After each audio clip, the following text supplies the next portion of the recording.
Hello दोस्तों, कैसे हैं आप सब। दोस्तों, आज अपने इस लेक्चर में मैं आपके साथ डिस्कस करूंगा अकाउंट्स की मेन सोल। अकाउंट्स है क्या। जब भी हम बोलते हैं अकाउंट्स क्या है, आपको क्या नज़र आता है? Debit, credit.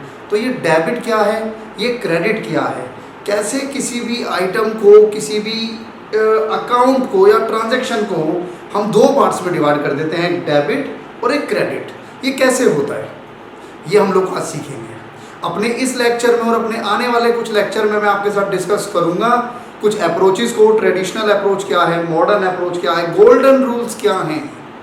तो यही सब चीज़ें मैं और आप डिस्कस करेंगे अपने इस और आने वाले लेक्चर में। मैं सी सुमित त्यागी, आप देख रहे हैं सुमित सर क्लासेस।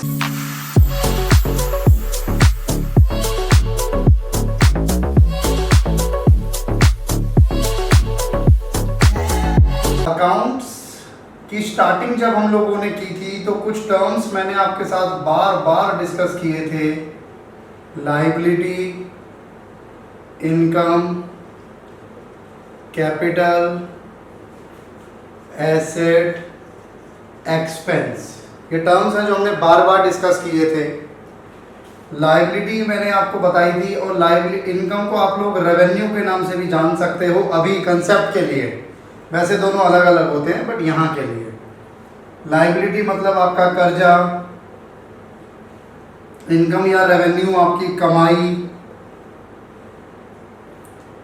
कैपिटल जो मालिक ने पैसा लगाया बिजनेस में वो, एसेट को हम लोग कहते हैं आपकी संपत्ति, एक्सपेंस आपका खर्चा।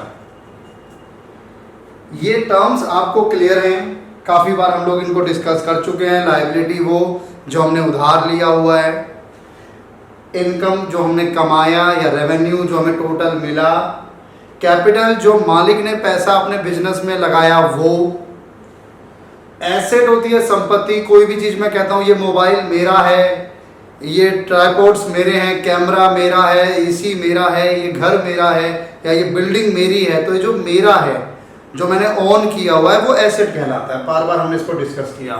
एक्सपेंस का मतलब होता है जो मैंने बिजनेस में खर्चा किया ताकि मैं बिजनेस में कुछ कमा सकूं, उसको कहा जाता है एक्सपेंस।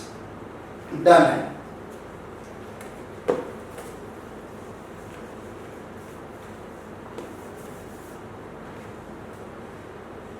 आज मैं आप लोगों के साथ डिस्कस करूंगा rules of debit and credit, classification of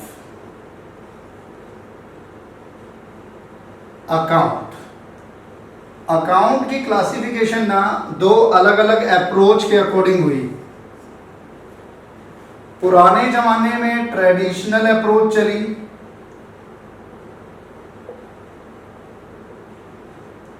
traditional approach के अकॉर्डिंग आपके अकाउंट्स को मेजरली दो पार्ट में डिवाइड किया गया।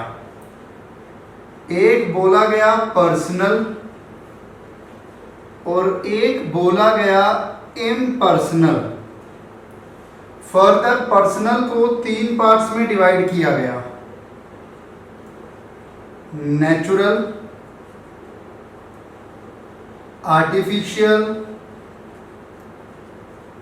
And representative.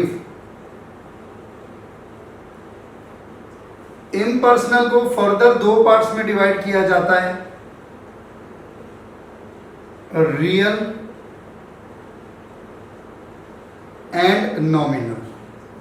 अगर मैं मॉडर्न अप्रोच के अकॉर्डिंग चलूं, मॉडर्न मीन्स जो बाद में अप्रोच इंट्रोड्यूस हुई हमारे आपके टाइम पर, अगर मैं मॉडर्न अप्रोच की बात करूं, मॉडर्न अप्रोच के अकॉर्डिंग अकाउंट्स को 5 पार्ट्स में डिवाइड कर दिया गया। LIC, LIC बोले तो लायबिलिटी, इनकम, कैपिटल, और इनके अपोजिट एसेट एंड एक्सपेंसेस। अलग अलग क्लासिफिकेशन, अलग अलग अप्रोचेज में। Traditional approach, modern approach. Traditional approach में मेजरली दो पार्ट्स हैं, ये ध्यान रखना, मेजरली दो पार्ट्स हैं, एक पर्सनल और एक इम्पर्सनल। पर्सनल में सबसे पहला आता है आपके पास नेचुरल पर्सनल।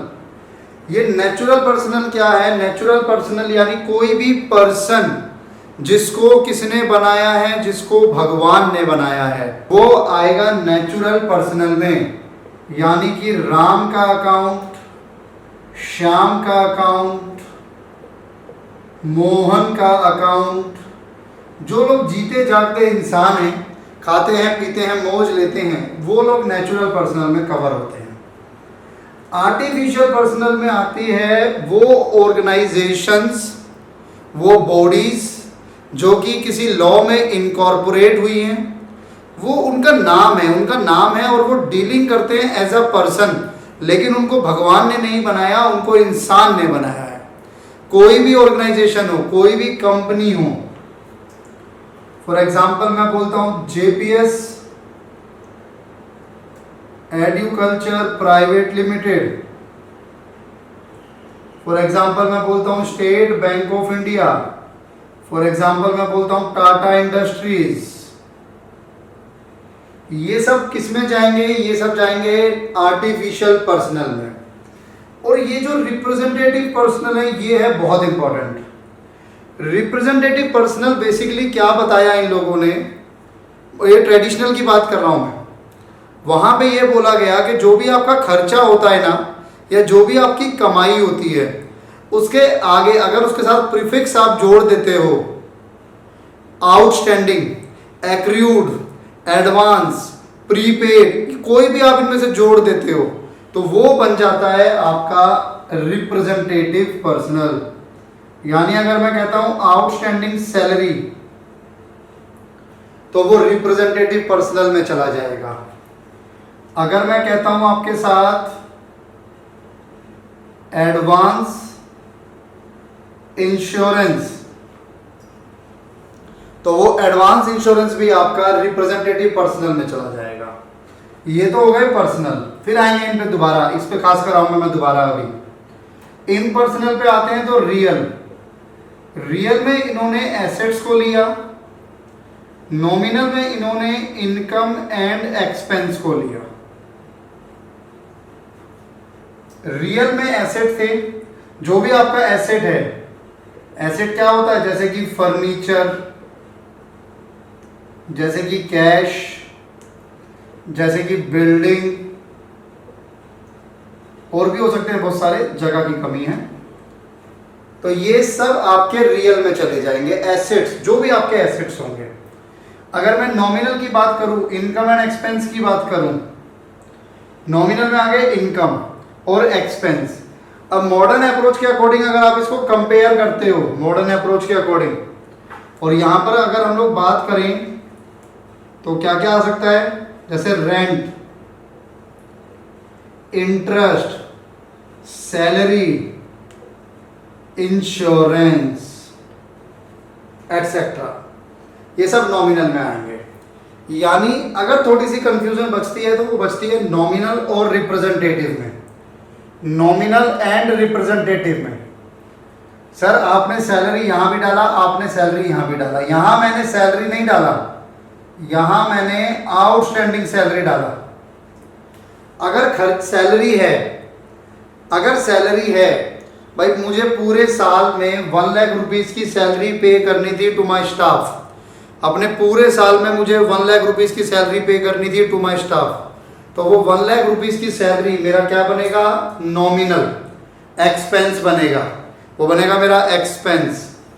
लेकिन मैं कहता हूं उसमें से 10,000 सैलरी पे करना बाकी है, आउटस्टैंडिंग है, तो जो आउटस्टैंडिंग वाला पार्ट है वो 10,000 आपका जाएगा किसमें? Representative personal. ऐसे इंश्योरेंस है, आपको इंश्योरेंस पे करना था 50,000, आपने पे कर दिया 60, तो 50,000 आपका नॉमिनल है, आपका खर्चा है, और जो एक्स्ट्रा 10,000 आपने पे किया एडवांस इंश्योरेंस, वो बनेगा रिप्रेजेंटेटिव। यानी किसी भी नॉमिनल के आगे, किसी भी नॉमिनल के आगे अगर आप एडवांस, एक्रूड, आउटस्टैंडिंग कुछ भी ऐसा लगा देते हो तो वो बन जाता है आपका रिप्रेजेंटेटिव पर्सनल। बहुत इंपॉर्टेंट है ये।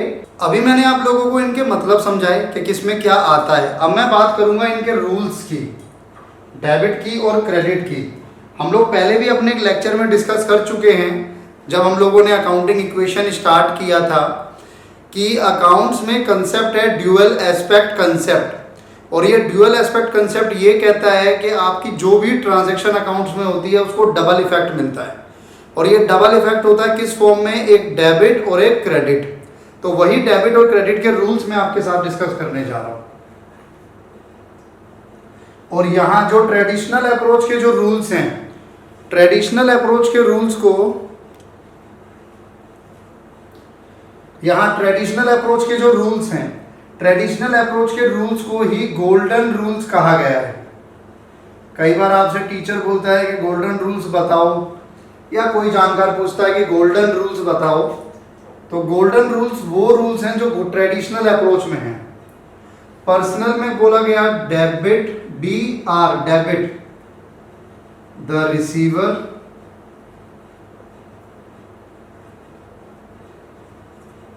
Credit the giver.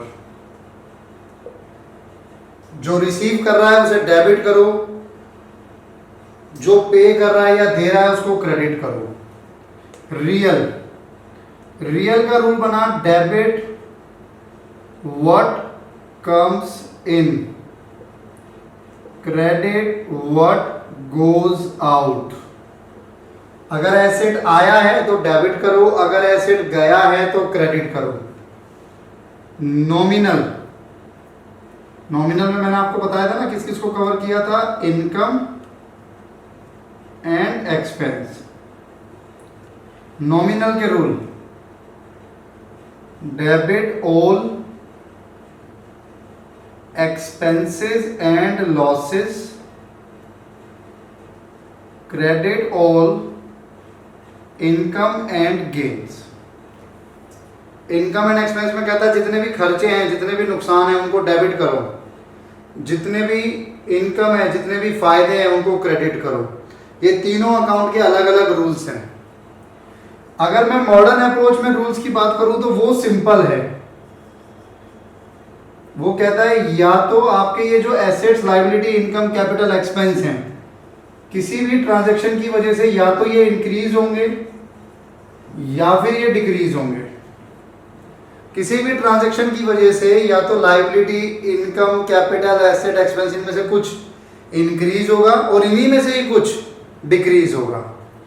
तो अगर LIC, इसको ध्यान से देखना, ये एक जुगाड़ मैंने फिट किया हुआ है याद करने के लिए। LIC ये एक फैमिली है, ये एक परिवार है LIC। इनमें से कुछ भी इंक्रीज होता है तो क्रेडिट होगा, इनमें से कुछ भी इंक्रीज होता है तो क्रेडिट होगा, और इन्हीं में से कुछ भी अगर डिक्रीज होता है तो डेबिट होगा। और ये इनके राइवलरी हैं, अपोजिट हैं, यानी एसेट और एक्सपेंस अगर इंक्रीज होते हैं तो डेबिट होगा, एसेट और एक्सपेंस अगर डिक्रीज होते हैं तो क्रेडिट होगा। DR क्या है, CR क्या है? DR को वैसे बोल देते हैं कि ये शॉर्ट फॉर्म है डेबिट की, बट ऐसा है नहीं। DR की फुल फॉर्म होती है डेबिट रजिस्टर बोलते हैं कुछ लोग, कुछ ऑथर्स लिखते हैं डेबिट रिकॉर्ड्स। ऐसे ही क्रेडिट जो है वो CR जो है वो क्रेडिट की शॉर्ट फॉर्म नहीं है, एब्रिविएशन नहीं है। क्रेडिट रिकॉर्ड्स या फिर क्रेडिट रजिस्टर्स।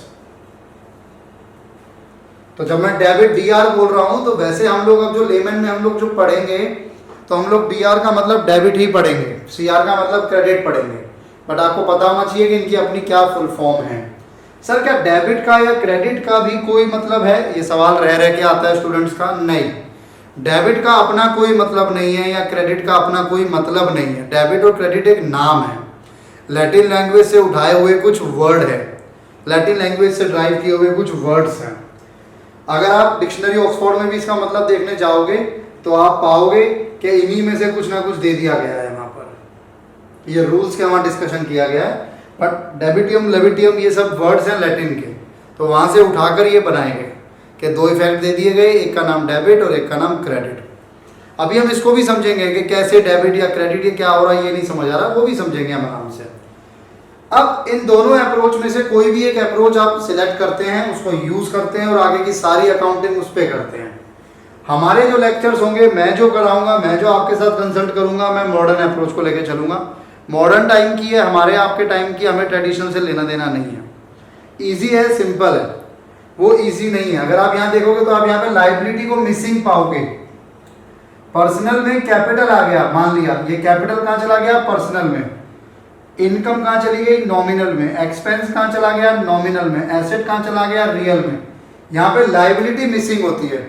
तो करते क्या है ये लोग, अगर कोई ट्रेडिशनल अप्रोच यूज कर रहा है तो वो पर्सनल में ही लाइबिलिटी को डाल देते हैं, वो पर्सनल में ही डाल देते हैं। अब जैसे मान लो मैं एसेट को कंपेयर कराता हूँ, यहाँ पर एसेट का रूल क्या है, डेबिट व्हाट कम्स इन। अगर एसेट आ रहा है तो उसको डेबिट करो, यानी एसेट आ रहा है मतलब एसेट इंक्रीज हो रहा है तो डेबिट करो। वही यहाँ पर है, अगर एसेट इंक्रीज हो रहा है तो डेबिट करो। क्रेडिट व्हाट गोज आउट, अगर एसेट बाहर जाता है यानी एसेट जा रहा है तो उसको क्रेडिट करो, यानी एसेट डिक्रीज हो रहा है, अगर एसेट डिक्रीज हो रहा है तो उसे क्रेडिट करो, है ना। सेम ऐसे ही इनकम देख लो, डेबिट करो सारे खर्चे सारे नुकसान, क्रेडिट करो सारी कमाई सारे फायदे। तो वही हमने किया। एक्सपेंस को क्या करते हैं हम, बढ़ने पर डेबिट। इनकम को क्या करते हैं, बढ़ने पर क्रेडिट। तो अब इसको मैं भी नहीं कराऊंगा, ज्यादा कंफ्यूज हो जाओगे, वरना पर्सनल वाला भी सेम है। तो ऐसे पढ़ो या ऐसे पढ़ो, बात सेम है। ऐसा नहीं है कि दोनों में करेंगे तो अलग एंट्रीज बनेंगी, नहीं, एंट्री सेम बनेगी, बस करने का तरीका है। कुछ मेंटोर्स इसको यूज करते हैं, कुछ इसको यूज करते हैं। हम जो लेक्चर्स में चलेंगे हम इसको लेके चलेंगे। फर्स्ट एग्जाम में आपके में गोल्डन रूल्स आ सकता है, आपको पता होना चाहिए गोल्डन रूल्स क्या है। इसको कई बार क्या होता है, हम लोगों को ये तो याद रह जाता है कि एक में क्लासिफिकेशन 3 है और एक में 5 है, बट किस में 3 है और किस में 5 है हम ये भूल जाते हैं। तो मैंने इसको ऐसे ही याद रखा हुआ था कि ट्रेडिशनल अप्रोच यानी पुराने जमाने, तो पुराने जमाने में जो पॉपुलेशन थी वो कम थी। याद रखने का तरीका है सिर्फ, पुराने जमाने में पॉपुलेशन कम थी 3 है, मॉडर्न टाइम में पॉपुलेशन बढ़ गई तो 5 हो गए। तो वो याद रखने का तरीका है आपको, क्योंकि एग्जाम में आप लोग थोड़ा सा भटक जाते हो। तो ये रूल्स हैं, अभी हम इनको आगे कैरी करेंगे।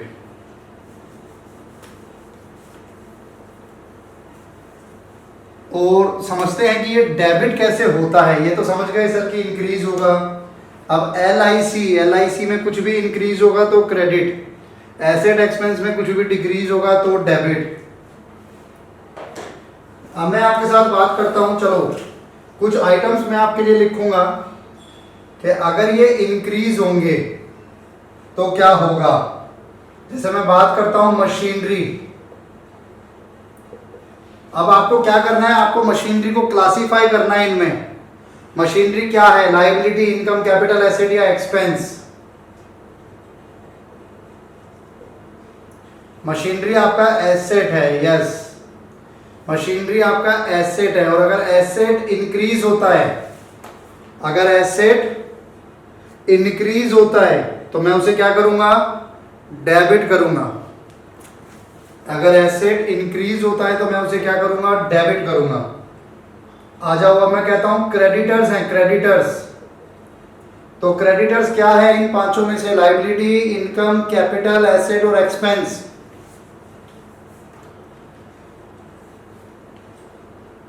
लायबिलिटी।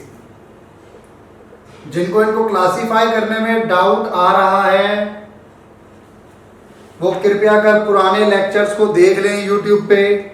जब मैंने अकाउंटिंग इक्वेशन कराया था, टोटल 4 लेक्चर्स अब तक यूट्यूब पे डाल चुका हूँ। इससे पहले आई थिंक 4 लेक्चर्स हैं मेरे 11th के यूट्यूब पे, और उसमें जो अकाउंटिंग इक्वेशन है, तो अकाउंटिंग इक्वेशन वाले में हम लोगों ने ये क्लासिफिकेशन सीखी थी कि क्या क्या है, क्रेडिटर क्या है, एसेट्स क्या हैं। तो प्लीज़ अगर इनमें डाउट है तो वो लेक्चर पहले देखें तब इसको यहाँ पे पढ़ें। क्रेडिटर लायबिलिटी है। अब अगर लायबिलिटी इंक्रीज हो रही है तो मैं उसे क्या करूंगा, क्रेडिट करूंगा। अब एक आपको लिख के दे दिया इन्होंने, मोहन। मोहन है जो कि ओनर है, ओनर। बताना जरा, ओनर का अकाउंट किस में डालोगे। ओनर का अकाउंट जाएगा कैपिटल में, ध्यान रखिएगा, यस, ओनर का अकाउंट जाएगा कैपिटल में। अब अगर कैपिटल, क्योंकि मैंने बोला ये सब इंक्रीज हो रहे हैं, अभी मैं ये एज्यूम कर रहा हूँ ये सब इंक्रीज हो रहे हैं, तो अगर कैपिटल इंक्रीज हो रही है तो हम उसे क्या करेंगे, क्रेडिट करेंगे। बोलो बोलो।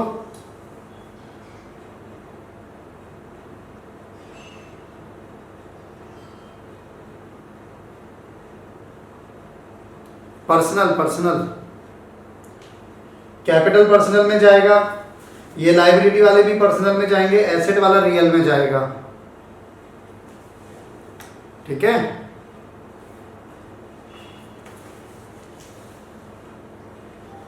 अब मैं मान लो आपसे बात करता हूं सेल्स अकाउंट, तो सेल्स को किसमें डालोगे, सेल्स को, अगर मैं सेल करता हूं तो मेरा क्या हो रहा है, मेरी इनकम हो रही है। अगर मैं सेल करता हूं तो मेरी इनकम हो रही है, और जब इनकम इंक्रीज होती है तो मैं उसे क्या करता हूं, क्रेडिट करता हूं। सेल्स के अलावा अगर मैं आपसे बात करता हूं, मान लीजिए कैश, कैश को किसमें डालोगे, एसेट में डालेंगे, कैश हमारा एसेट है। अब एसेट इंक्रीज हो रहा है तो मैं उसे क्या करूंगा, डेबिट करूंगा। यस। कैश के अलावा मान लो मैं आपसे बात करता हूं डेटर, डेटर, डेटर भी मेरा एसेट में जाएगा। डेटर यानी मैं जिससे पैसे लेने हैं, एसेट इंक्रीज हो रहा है तो अगेन मैं क्या करूंगा, डेबिट करूंगा। रेंट, रेंट पे, रेंट पे करना है आपको, तो रेंट पे किया तो वो क्या है, आपका एक्सपेंस है। अगर एक्सपेंस हो रहा है, इंक्रीज हो रहा है, तो मैं उसे क्या करूंगा, डेबिट करूंगा, एक्सपेंस को डेबिट करूंगा। आउटस्टैंडिंग इंटरेस्ट,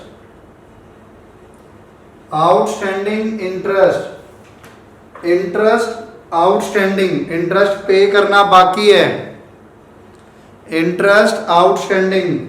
यस, आउटस्टैंडिंग का मतलब हो गया पे करना बाकी है, यानी जो भी चीज पे करनी बाकी है वो बनती है आपकी लाइबिलिटी। तो आउटस्टैंडिंग इंटरेस्ट आपकी लाइबिलिटी है, और लाइबिलिटी इंक्रीज हो रही है तो क्या कर देंगे हम, इसको क्रेडिट कर देंगे। हम क्या कर देंगे, इसको क्रेडिट कर देंगे।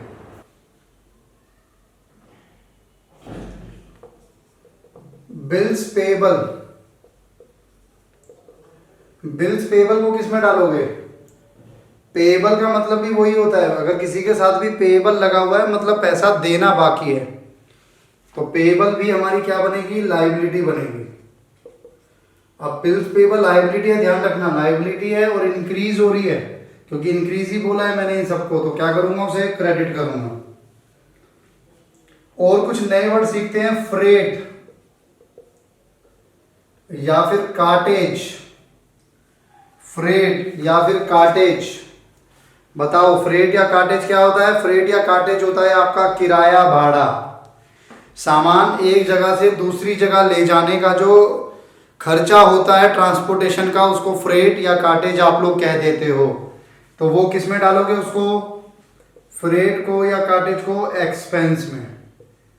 और एक्सपेंस हो रहा है, एक्सपेंस इंक्रीज हो रहा है तो क्या करना है, उसको डेबिट करना है। और कुछ नए वर्ड समझो, ये तो खैर इजी है फिर भी, फर्नीचर, मशीनरी, ये भी हमारे क्या है, फर्नीचर क्या है, एसेट, इंक्रीज हो रहा है तो क्या कर देंगे, डेबिट। अब मैं बात करता हूं आप लोगों के साथ ना ट्रांजैक्शंस की। अभी तक हमने पढ़ा कि इसको डेबिट करना है, इसको क्रेडिट करना है, बट ये डेबिट कैसे करना है, ये क्रेडिट कैसे करना है, या क्या डेबिट होगा क्या क्रेडिट होगा, वो मैं आपके साथ स्टार्ट करने जा रहा हूं। यानी एक तरीके से मैं आपके साथ जर्नल स्टार्ट करूंगा अभी थोड़ी बहुत देर में। बस मान लो एक ट्रांजैक्शन है आपके पास, mister A started business with cash ₹1,00,000। फिर दोबारा अकाउंटिंग इक्वेशन का यूज होगा यहां पर। अगर मिस्टर ए ने बिजनेस स्टार्ट किया है ₹1,00,000 से, तो कौन कौन से अकाउंट्स इसमें इन्वॉल्व हैं, कौन से दो अकाउंट है जिन पे इंपैक्ट आएगा? एक आएगा कैश और एक आएगा कैपिटल। सबसे पहले ट्रांजैक्शन, ट्रांजैक्शन के बाद आपको ये देखना है उसमें कौन से दो, कई बार तीन भी होते हैं बट जनरली दो ही होते हैं, तो कौन से दो अकाउंट इंपैक्ट होंगे? अगर ओनर ने अपने बिजनेस में पैसा लगाया है तो बिजनेस में कैश आया और बिजनेस में कैपिटल आई। अब आपको करनी है क्लासिफिकेशन। कैश क्या है इन पांचों में से? एसेट। और कैपिटल तो कहना ही क्या, वो तो है ही कैपिटल।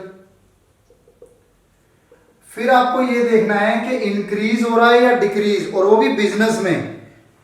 ओनर पे मत चले जाना कि सर ओनर की जेब में से पैसा जा रहा है, नहीं। बिजनेस में कैश आ रहा है, बिजनेस में कैपिटल लग रही है, तो कैश इंक्रीज और कैपिटल भी इंक्रीज। अब कैश जो कि एसेट है और वो इंक्रीज हो रहा है, तो हम उसको क्या करेंगे? हम उसको डेबिट करेंगे। कैपिटल भी इंक्रीज हो रही है, हम उसको क्या करेंगे? क्रेडिट करेंगे। अब डाउट आता है क्या सर ऐसा हो सकता है कि दोनों डेबिट हो जाएं या दोनों क्रेडिट हो जाएं? नहीं, बिल्कुल नहीं हो सकता जब तक कि आप गलत ना कर दो। आप गलत करोगे तो आप कुछ भी कर सकते हो, लेकिन ऐसा होना नहीं चाहिए, फिर वो गलती है आपकी। एक डेबिट एक क्रेडिट, कई बार तीन भी होंगे तो दो डेबिट एक क्रेडिट या दो क्रेडिट एक डेबिट, ऐसा भी कुछ देखने को मिल सकता है। बट ऐसा नहीं कि सारे डेबिट या सारे क्रेडिट हो गए, वो गलत हो जाएगा। ठीक है जी। अब मैं बात करता हूं, एक और ट्रांजैक्शन यूज करते हैं। ये एक हो गई, borrowed rupees 10,000 from Naresh. Borrowed का मतलब आपने उधार लिया है या लोन लिया है, आपने बोरो करा है पैसा नरेश से। सोचो सर डबल एंट्री कौन से होंगे, कौन से दो अकाउंट इंपैक्ट हुए? अगर आपने बोरो किया है पैसा नरेश से, एक होगा लोन फ्रॉम नरेश और दूसरा होगा क्योंकि आपने बोरो करे हैं तो आपके पास पैसा आया है, कैश। अब जब आपने बोरो किया पैसा नरेश से, लोन लिया, तो लोन लेना क्या बनेगी? लोन लेना बनेगी आपकी लायबिलिटी। और कैश हमारा क्या होता है? कैश होता है हमारा एसेट। लायबिलिटी लोन लिया नरेश से, तो अगर मैं नरेश से लायबिलिटी लोन ले रहा हूं तो मेरी लायबिलिटी इंक्रीज हो रही है और बिजनेस में कैश भी इंक्रीज हो रहा है। भाई मैं नरेश के पास गया, मैंने नरेश से पैसा लोन ले लिया, तो पैसा लिया तो मेरे पास तो पैसा आया ना, मेरे पास कैश आया, कैश मेरा एसेट है, एसेट आया, इंक्रीज हो गया। लायबिलिटी इंक्रीज होती है तो क्रेडिट, एसेट इंक्रीज होता है तो डेबिट। इसी में एक ट्रांजैक्शन और देखो,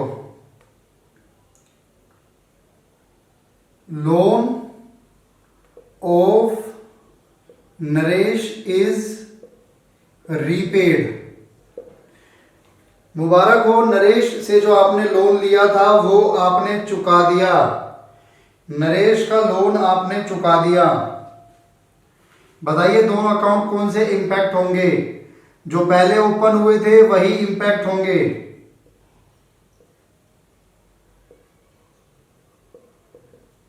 बिल्कुल ठीक, एक तो लोन फ्रॉम नरेश और एक कैश। दोनों का नेचर भी सेम चलेगा, एक लायबिलिटी एक एसेट। बट इस बार क्या हो रहा है, मैं लोन पे कर रहा हूं, रीपे कर रहा हूं, तो मेरा लोन खत्म हो रहा है, मेरी लायबिलिटी खत्म हो रही है, डिक्रीज। और क्योंकि मैं कैश पे कर रहा हूं तो मेरा कैश भी डिक्रीज हो रहा है, मेरा कैश कम हो रहा है, तो वो भी डिक्रीज। लायबिलिटी डिक्रीज होती है तो क्या करते हैं? डेबिट। एसेट डिक्रीज होता है तो क्या करते हैं? क्रेडिट। तीनों ट्रांजैक्शन देखो, एक डेबिट एक क्रेडिट, एक डेबिट एक क्रेडिट, एक डेबिट एक क्रेडिट। ऐसा कभी नहीं होगा कि दोनों डेबिट या दोनों क्रेडिट आ जाए आपके पास। एक ट्रांजैक्शन और देखिए, परचेज फर्नीचर ₹4,20,000। आपने 20,000 का फर्नीचर परचेज किया है। बताइए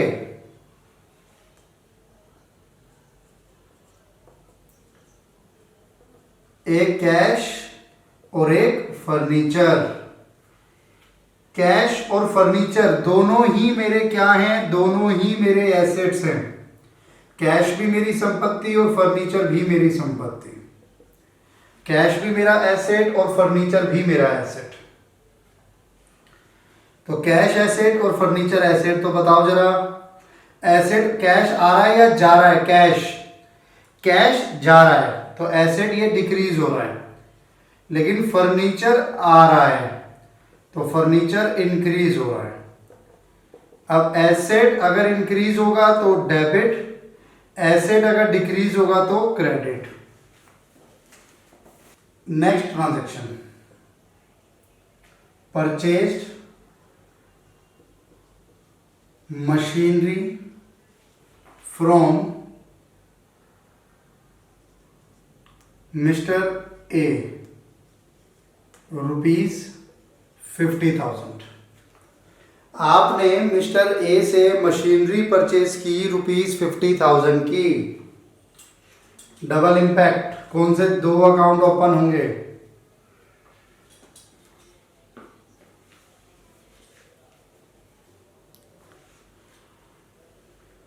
आपको क्या लगता है, क्या आपने मशीनरी कैश में परचेज की या उधार पे परचेज की? पहला सवाल, आपने मशीनरी उधार पर परचेज की। हमने अपने प्रीवियस लेक्चर्स में इस चीज़ पे डिस्कशन किया था कि अगर आपको ये गिवन है कि आपने मशीनरी किस से परचेज की, यानी सप्लायर का नाम गिवन है मिस्टर ए से, और ये मेंशन नहीं है ट्रांजैक्शन में कि न कैश है या उधार है, तो उसे उधार मान लिया जाएगा। यानी यहाँ पर नाम गिवन है मिस्टर ए और कैश पे है या नहीं वो गिवन नहीं है, तो ये मान लिया जाएगा कि उधार है। हाँ, अगर ये लिखा होता purchase machinery from mister A in cash, तो नो डाउट कैश होता। सिर्फ ये लिखा होता परचेज मशीनरी फॉर ₹50,000, नाम नहीं गिवन, कैश होता। लेकिन अगर नाम गिवन है और कैश नहीं लिखा तो फिर वो उधार माना जाएगा। तो यहां पर एक तो आया मशीनरी, मशीनरी मेरा क्या बनेगा? एसेट। दूसरा यहां पे आएगा मिस्टर ए। मिस्टर ए कौन है? जिनसे मैंने उधार पर मशीन खरीदी।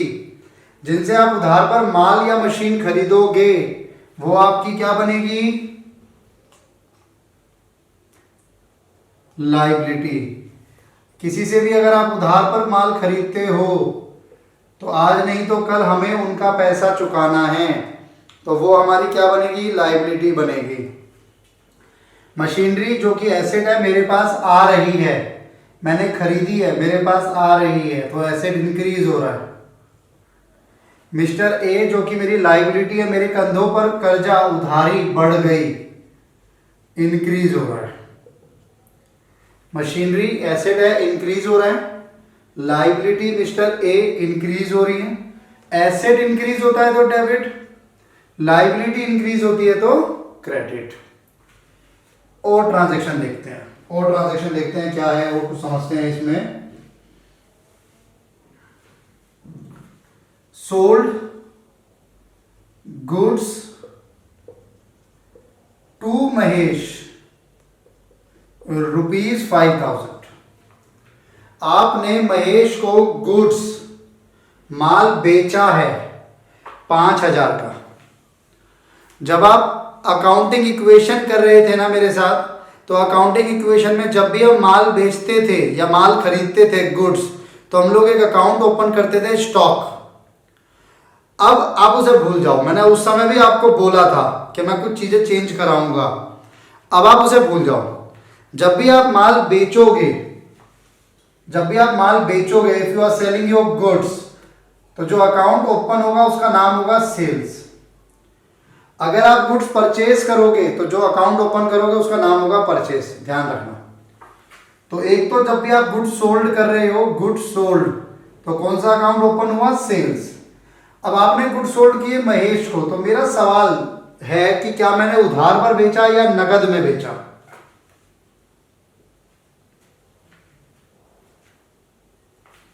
उधार पर बेचा कि नकद में बेचा?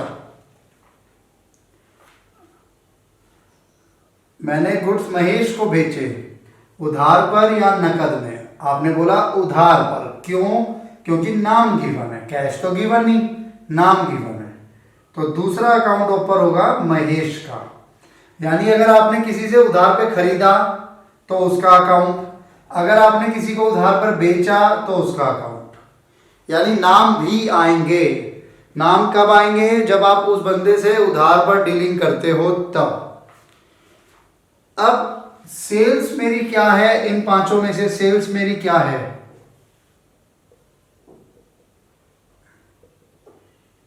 इनकम।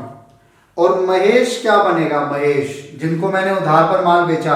याद है आपको? भूल गए? जिन लोगों को आप उधार पर माल बेचते थे उनसे भविष्य में पैसा लेना होता था तो आप उन्हें क्या बोलते थे? क्या नाम दिया था हमने उनको?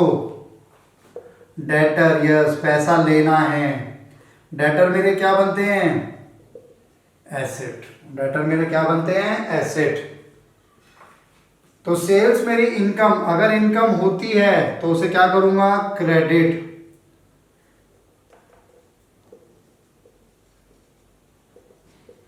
और डेटर मेरा एसेट इंक्रीज हो रहा है क्योंकि माल बेचा है उधार पर, तो मुझे महेश से पैसा मिलेगा इन फ्यूचर। मेरा डेटर इंक्रीज हो रहा है, एसेट इंक्रीज हो रहा है, तो मैं उसे करूंगा डेबिट।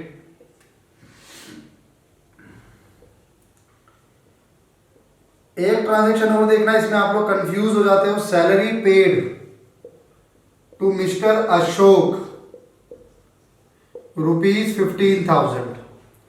आपने 15,000 की सैलरी पे करी है। कोई आपके कर्मचारी हैं मिस्टर अशोक, बहुत अच्छे कर्मचारी हैं, आपने उनको तनख्वाह पे की है 15,000। अब क्योंकि मैं तनख्वाह पे कर रहा हूं, तो पे किस फॉर्म में करूंगा? कैश में करूंगा। कैश जो कि मेरा एसेट है वो मेरे बिजनेस में से जा रहा है, डिक्रीज कर रहा है, तो वो हो जाएगा, एसेट डिक्रीज होता है तो क्रेडिट। दूसरा अकाउंट कौन सा ओपन होगा? दूसरा account,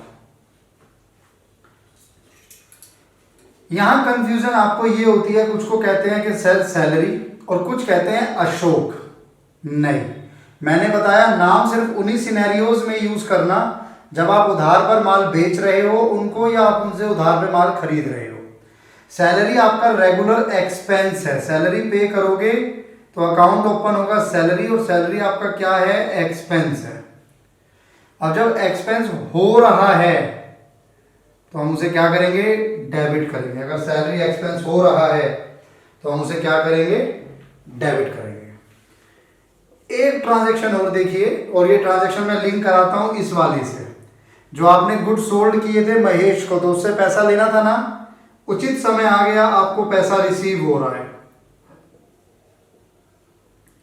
cash received from Mahesh.